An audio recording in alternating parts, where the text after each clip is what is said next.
नहीं एक मजाक बना के वहां रखा है, क्लब खोल के रखा है वहां पे शराब की बोतलें, वहां पे मुर्गे बनते हैं, वहां में नहीं एक मजाक बना के वहां रखा है, क्लब खोल के रखा है वहां पे शराब की बोतलें, वहां पे मुर्गे बनते हैं, वहां में अगर उस जोन की इंक्वायरी की जाए, उसकी कहीं मैं कहता हूं कि हम उसका मैं एंटी करप्शन ब्यूरो जो हमारे डायरेक्टर साहब कश्मीर में है, मैं वहाँ एक एप्लीकेशन देने वाला हूँ, उसकी अगर इंक्वायरी की जाए जोन की। आज का जेडीओ और साहब जो जेडीओ थे, मुझे लगता है करोड़ों रुपए का वहाँ गफला है, करोड़ों रुपए का। ऊपर से गवर्नमेंट की डायरेक्शन है कि कोई भी रिटायरमेंट जो है उसको अपने अपने स्कूलों में भेजना चाहिए, और कोई वहाँ लीव लेने वहाँ पे जाता है तो कम से कम 5,000 से कम पैसा दे के फिर उनको लीव मिलती है। ये हालत है उस जोन की। और बुटी बातें हो जाती है, 10-10 गाड़ियां आपके साथ ऐसे चलती है टीचरों की, वो जो स्कूल में नहीं जाते हैं, ऐसे इन्होंने वहाँ मजाक बन के रखा है और क्लब खोल के रखा है वहाँ जोन के अंदर। मैं क्या, अगर वहाँ इंक्वायरी इन्होंने नहीं की तो हम रोड पे उतर आएंगे और रोड पे एक बहुत बड़ा प्रोटेस्ट होगा। मैं प्रोटेस्ट में हमारा यही होगा, इस जेडीओ को कहीं अटैच कर दो और नया जेडीओ वहाँ तैनात कर दो, क्योंकि हमारे बच्चे अच्छे तरीके से पढ़े और हमारी जो अटैचमेंट है इन्होंने करके रखी है पैसे लेके, वो बंद होनी चाहिए, ये मेरा कहना है। सबसे पहले मैं आपका बहुत मशकूर हूँ कि आप यहाँ पे आए और हमारे ठाकरा कोट इलाके की बात जो हम आपके सामने रख रहे हैं। विषय पे आपने बोला, तो विषय हमारा ये कि हमारा जोन जो चिनका है, जो जेडीओ चिनका में बैठता है, हालांकि गवर्नमेंट की सीधी ऊपर से डायरेक्शन है कि कोई रिटायरमेंट भी स्कूल के टीचर हैं उनको रिटायरमेंट नहीं की जाएगी। और जेडीओ साहब जो चिनका में बैठते हैं, उन्होंने कम से कम मुझे लगता है कि एक स्कूल छोड़ के दूसरे स्कूलों की रिटायरमेंट करके रखी है। मैं ये कहता हूं कि आज आप देखो कि वहाँ पे हमारा जनरल टीचर एक लपड़ा स्कूल है, गाड़ी पंचायत में पड़ता है, उसको पंजी माल में अटैच किया है। जो मोबाइल स्कूल है वहाँ पे पंजी माल में उन्होंने अटैच करके रखा है। उसके बाद आप देखो कि प्राणका जिज में वहाँ पे 60 से ज़्यादा बच्चे हैं, वहाँ पे एक टीचर वहाँ पे स्कूल में, बाकी वहाँ से अटैच करके रखें। इसी तरह मैं लास्ट दिनों में वहाँ पे गंदाली में चला गया, जो हमारा एक देवस्थान है बहुत बड़ा, वहाँ पे एक स्कूल है देवस्थान में, वहाँ एक डेथ हो गई थी। एक्स सर्विसमैन थे बलदेव सिंह जी। जब मैं उनके घर चला गया तो मुझे लगता है सैकड़ों के हिसाब से वहाँ लोग थे, और उन लोगों ने वहाँ पे कहा कि 70 बच्चा वहाँ गंदाली मिडिल स्कूल में है, और वहाँ से 2 टीचर उठा के जेडीओ साहब ने अटैच करके रखे हैं, और एक टीचर वहाँ पे 70 बच्चों पे एक टीचर वहाँ पे रखा है। और मैं वहाँ पे मातम पे गया था, वहाँ पे अफसोस करने गया था, उस दिन हम बोल नहीं वहाँ पे पाए, वहाँ से इन्होंने टीचर उठा के रखे हैं। इसी तरह इन्होंने हमारा गवर्नमेंट मिडिल स्कूल थलबट्टा, वहाँ से एक टीचर उठा के दफ्तर में अटैच करके रखा है। और मैंने बार बार इनको कहा कि इस टीचर को आप वहाँ अपने स्कूल में भेजो, क्योंकि वहाँ 40 बच्चे हैं, एसटी का वहाँ पे 40 बच्चे हैं। इन्होंने कुछ आज तक नहीं किया, दफ्तर में उसको रखा है। उसके बाद जो हाई स्कूल हमारा गाड़ी हाई स्कूल में एक उर्सू स्कूल साथ में था, उसको अटैच करके रखा है। वहाँ की एक टीचर है जो वहाँ से अटैच करके पनासा रियासी हाई स्कूल में अटैच करके रखा है। और कहीं नाड़कोट, परानकोट, टक्की कोट और पूरे स्कूलों को मैंने आपको बताया कि बड़ी लंबी लिस्ट है ये।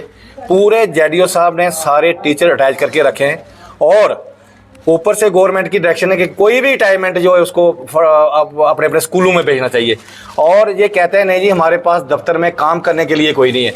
मुझे ये बताइए जेडीओ साहब कि आपके पास 2 या 3 क्लर्क हैं वहाँ पे, उनका क्या काम है? और कोई वहाँ लीव लेने वहाँ पे जाता है तो कम से कम 5,000 से कम पैसा दे के फिर उनको लीव मिलती है। ये हालत है उस जोन की। और मैं आपको क्लियर कर देना चाहता हूँ जहाँ पे कि चिनका जोन, मैंने अभी तहसीलदार जो हमारा ठाकरा कोट है उनसे मेरी बात हुई।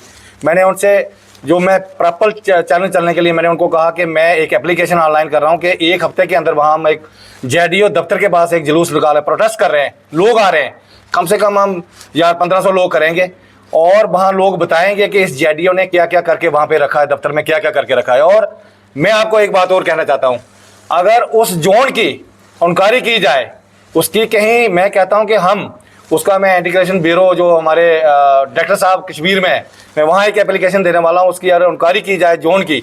आज का जेडीओ और साहब जो जेडीओ थे, मुझे लगता है करोड़ों रुपए का वहाँ गफला है, करोड़ों रुपए का।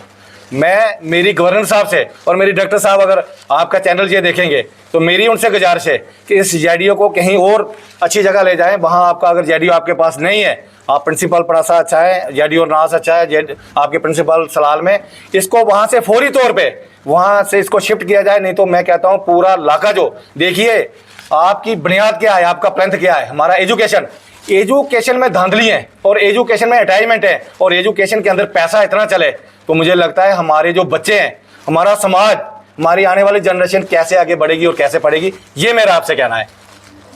दे दूंगा मैं मेरे भाई साहब, मैं आपको प्रूफ दूंगा, बिल्कुल मैं आपको प्रूफ दूंगा। जो वहां पे धांधली है, मैंने आपको बोल दिया, आप बिठाइए वहां उनकारी, अगर करोड़ों रुपए की वहां पे धांधली नहीं निकलेगी तो मैं कहता हूं, मैं आपको बताता हूं, मैं करूंगा इंटीग्रेशन करूंगा वहां पे, अगर जो खर्चा होगा मैं डालूंगा खर्चा, वहां पे उनकारी होनी चाहिए और दफ्तर के अंदर चेक करना चाहिए कि ये जेडीओ और इसके साबका जो जेडीओ थे कितनी बार, क्योंकि चिनका एक पिछड़ा हुआ इलाका है, वहां पे कोई जाता नहीं है, वहां पे कोई पूछता नहीं है। आज वहां तो एक, मैं कहता हूं दफ्तर ने एक मजाक बना के वहां रखा है, क्लब खोल के रखा है वहां पे शराब की बोतलें, वहां पे मुर्गे बनते हैं वहां मैं कहता हूं दफ्तर नहीं आए जोड़नी है। और मैं कहता हूं हमारी समाज, हमारा जनरेशन, हमारे बच्चे जो है जहां से तालीम हासिल करनी है, और वहां से जेडीओ से ही एक, अगर कोई स्कूल बंद है, अगर मैं किसी स्कूल की शिकायत कर रहा हूं तो मैं अगर जिम्मेवार आदमी हूं तो वहां जेडीओ को देखना चाहिए। और मुझे कहते हैं नहीं जी हमारे पास क्लर्क नहीं है। भाई आप डिमांड किए डायरेक्टर साहब को, आप सीओ मैडम को डिमांड करें, अपने क्लर्क लाए वहां पे, आपने 8-8 10-10 लोग आपने राइज करके रखे हैं। और आपकी, मैं ये क्या बोलूँ, अब छोटी बातें हो जाती है, 10-10 गाड़ियां आपके साथ ऐसे चलती है टीचरों की, वो जो स्कूल में नहीं जाते हैं, ऐसे इन्होंने वहां मजाक बन के रखा है और क्लब खोल के रखा है वहां जोन के अंदर। मैं कहता हूं गवर्नर साहब से और डायरेक्टर साहब से और कमिश्नर सेक्रेटरी साहब से इस जोन की उनकारी होनी चाहिए। अगर वहां उनकारी इन्होंने नहीं की तो हम रोड पे उतर आएंगे और रोड पे एक बहुत बड़ा प्रोटेस्ट होगा। मैं प्रोटेस्ट में हमारा यही होगा, इस जेडीओ को कहीं अटैच कर दो और नया जेडीओ वहां तैनात कर दो, क्योंकि हमारे बच्चे अच्छे तरीके से पढ़े और हमारी जो अटैचमेंट है इन्होंने करके रखी है पैसे लेके, वो बंद होनी चाहिए, ये मेरा कहना है। फोन आपके मीडिया के लोगों के सामने कि आप छोड़िए, बात करिए, आप क्या चाहते हो, मैं क्या चाहूं, मैं क्या जेडीओ से पैसा लेना चाहता हूं? मैं जेडीओ को बोल देना चाहता हूं, अगर तुमको कुछ चाहिए मेरे से ले जाओ। मैं बच्चों की, मैं स्कूलों की आने वाली जनरेशन का खून भी हूं, मैं उनमें से नहीं हूं। मैं चाहता हूं जानकारी होनी चाहिए, अगर जानकारी नहीं हुई प्रोटेस्ट करेंगे, उसके बाद मैं जम्मू जाके प्रेस कॉन्फ्रेंस दूंगा और मैं गवर्नर साहब को भी फोन करके बोलूंगा जहां इसकी जानकारी होनी चाहिए, ये मेरा कहना है। आपको अभी बताया डिटेल में, मैंने बता दिया आपको, जहाँ पे डिटेल में मैंने बता दिया आपको, जो इन्होंने अभी ये तो आरईटी टीचर अभी तो मैंने ये 5% बताए, अभी 95% बाकी जो उठाई करके स्कूल